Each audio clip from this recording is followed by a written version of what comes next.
खुलुमबाय आं दुगा दैमारी आंनि गोदान चेनेलाव फिन खनसेबाव बयखौबो बरायना लाबाय।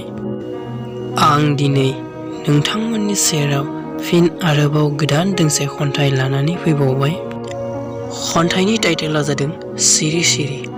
खन्थाइखौ लिरदों आंनो आरो आवरायगोनबो आंनो।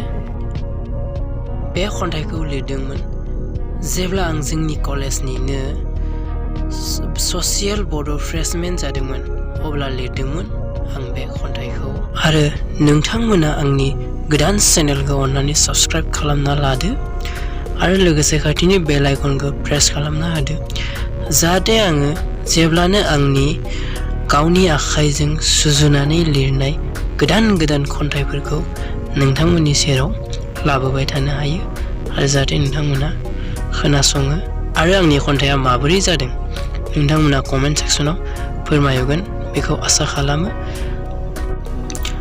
आरो खन्थाइखौ मोजां मोनोब्ला लाइक होनानै आंखौ थुलुंगा हो। अन्नानै नोंथाङा जाहाथे नोंथांनि लोगोफोरनो आंनि बे भिडिअ'नि लिंकखौ शेयार खालामना होयो। फै जों दानिया खन्थाइखौ आवरायलांदिनि।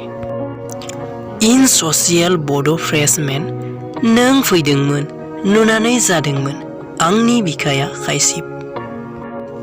गेदेमा सुबुंफोरनि बोसोन आरो थुलुंगा होनाया हायनानि अमृता खालामो मदिरा।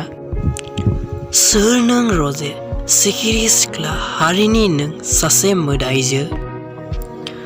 बयबो रंजानायनि दोहौखौ मोसानायनि फावजों दिन्थिदों नाथाय आङो नोंखौ नुनानै फोरमायस' हायै गोजोननायनि खराग मोनदों।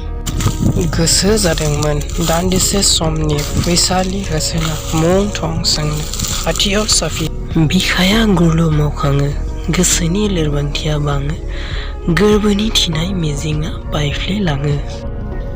एसेनोसै।